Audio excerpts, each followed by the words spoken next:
लो आ गई पंजाबी बहू।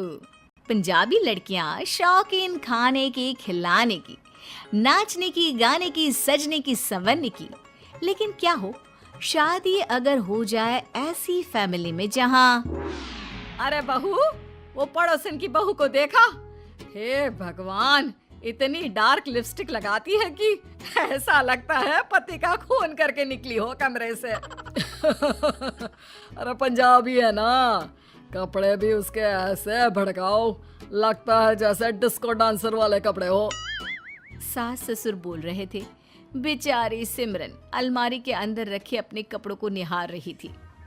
हाय रे, मेरी मम्मी ने कितने शौक से ये स्पियों वाला सूट दिया था, लेकिन इन लोगों ने तो कॉटन पहना पहना कर हालत खराब कर दी है। हाय रे, मेरी तो लिपस्टिक भी सारी सूख गई। पूरा जीवन लिप बाम लगाकर ही चलाना होगा। खैर, पंजाबी बहू सिमरन काम पर लग जाती है और फिर रात को खाने की टेबल पर, अरे सिमरन, दाल देना जरा। वो ना छोले हैं, दाल ये रही। दाल के सामने छोले ऐसे लग रहे थे जैसे कि सिंपल पानी के सामने जीरा जल। वो छोले कितने स्पाइसी लग रहे हैं, देना जरा। अरे नाना बेटा, तू ये दाल खा, ये खाना हम लोगों को सूट नहीं करता। बहू को खाने दे, वो बचपन से यही खा रही है ना, लाल मिर्च, बहुत सारा तेल और। बस बस माँ जी, वो क्या है ना, मैं अपने खान पान के लिए कुछ नहीं सुन सकती। आपको नहीं खाना तो मत खाइए ना, लेकिन मैं जो खा रही हूँ वो सही है या नहीं है ये तो ना बताएं, समझी? हाय रे, जबान तो देखो कितनी चल रही है।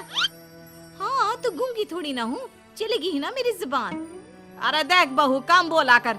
एक तो वैसे ही तेरे पर काटने हैं मुझे, उड़ने बहुत लगी है आजकल।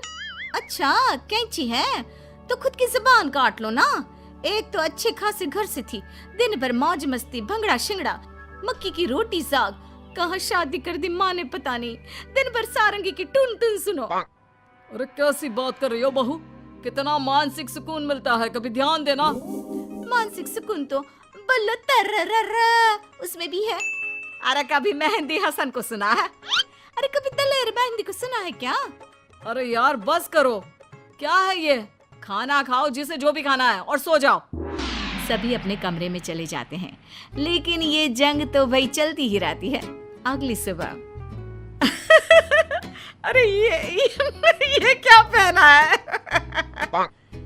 बहू जो पूरे लाल रंग के जोड़े में, बालों में परांदा और हाथों में भर भर कर चूड़ियां पहन कर रखी थी। अरे ये क्या झांकी सजा रखी है? देखिए माँ जी, जब आप ना मेरे कल्चर की रिस्पेक्ट नहीं करती तो मैं क्यों करूँ आपके कल्चर से प्यार। अब तो मैं वही पहनूंगी जो मुझे ठीक लगता है। अरे देख, यहाँ रहना है तो हम लोगों के हिसाब से रहना होगा। अच्छा जी, बड़ा हिसाब किताब करना सीख रही हैं। जब घर आई थी रिश्ता लेकर तब तो बोल रही थी लड़की जैसे मर्जी रहे, हम बेटी लेने आए हैं, बहू नहीं। हाँ हाँ, वो तो मैंने बहू भी कभी बेटी थी वाली फिल्म देखी थी ना, तो उसका डायलॉग याद कर रही थी। अरे तो फिर मैं भी तो खुद को मिक्का की हीरोइन मान रही हूँ ना।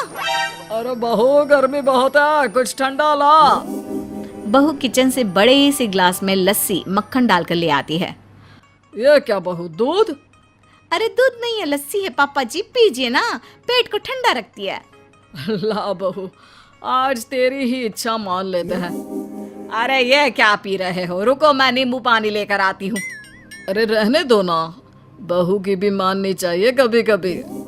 जो ससुर कभी छोटी सी कटोरी से ज्यादा दही ना खाया हो, वो पूरा ग्लास भरकर ऊपर से मक्खन के साथ लस्सी पी ले तो देख अम्मा जी, पापा ने कैसे लस्सी पी ली और मस्त हो गए। अरे कभी कभी ना कुछ अलग ट्राई करना चाहिए। अच्छा, क्या बनाया है फिर आज खाने में? ला मैं भी ट्राई कर लेती हूँ।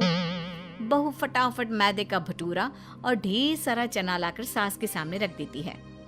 अरे इसका रंग मिट्टी जैसा क्यों है? मसाला माँ जी, मसाला है, मिट्टी नहीं, खाइए तो। बेटा पानी की बोतल ला दे बस तू साथ में।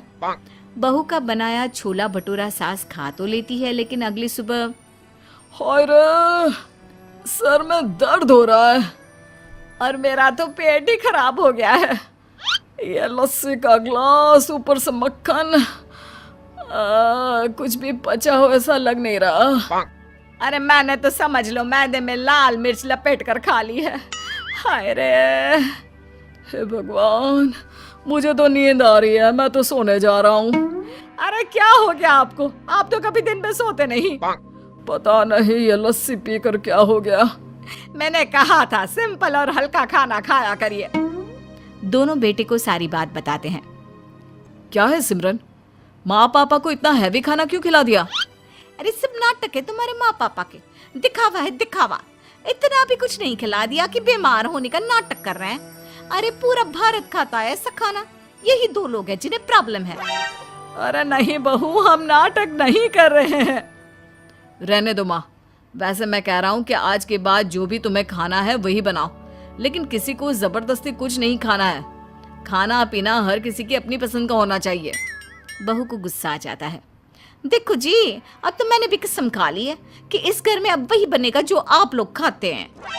कुछ दिनों बाद बहू के माता पिता आते हैं। अरे माँ पापा, आप लोग आइए आइए। हम यहाँ तेरे पास पूरे 1 हफ्ते के लिए आए हैं, समझी? अरे ये तो बहुत खुशी की बात है समधन जी, कुछ दिन हम लोगों का भी मन लग जाएगा। अब क्या था, सुबह नाश्ते के वक्त ये लो माँ पोहा और ये ग्रीन टी। खाने में माँ ये मूंग की हल्की दाल और ये पतले फुलके। फिर रात में माँ ये लो सूप। खाना खाने के बाद सब अपने कमरे में चले जाते हैं, जहाँ सिमरन के पापा उसकी माँ से कहते हैं, ये क्या है जी, यहाँ कैसा खाना नाश्ता है, मेरा तो पेट ही नहीं भर रहा। अरे ये हल्का खाना खाकर तो लग रहा है कि कहीं मैं ही हल्की ना हो जाऊं। मैं तो कहता हूँ चलो कहीं और चलते हैं, होटल में ही रह लेंगे, या कुछ बहाना बनाकर बाहर चलकर खाना खा लिया करेंगे, क्यों? हाँ यही ठीक है, कल वॉक के बहाने बाहर जाकर कुछ खा लेंगे। अगले दिन बहू के माँ पापा बाहर जाते हैं और पास के रेस्टोरेंट में बैठकर खाने लगते हैं कि एक पड़ोसी देख लेता है घर आकर। क्या समधी जी, आप लोगों ने तो हम लोगों की मोहल्ले में बेइज्जती करा दी। अरे पड़ोसी कह रहे हैं कि हम आपको खाना नहीं दे रहे हैं जो आप लोग बाहर जाकर खा रहे हैं। अरे नहीं नहीं, वो बात यह है कि हम लोगों को इतना हल्का खाने की आदत नहीं है ना, तो पेट भर नहीं रहा है। कैसी बात कर रही है तुम्हारी माँ सिमरन, ये तो बहाना है, खाना खाकर भी किसका पेट नहीं भरता। अरे पता नहीं क्यों नाटक कर रहे हैं ये लोग। मैं समझ गई, मुझे माफ कर दो, मेरे मम्मी पापा को कुछ ना कहो। मैंने सास ससुर को जो कहा वो सही नहीं था। जिसको जिस खाने की आदत हो उसी से उसका गुजारा होता है। समझ गई हूँ मैं जी, माफ कर दो।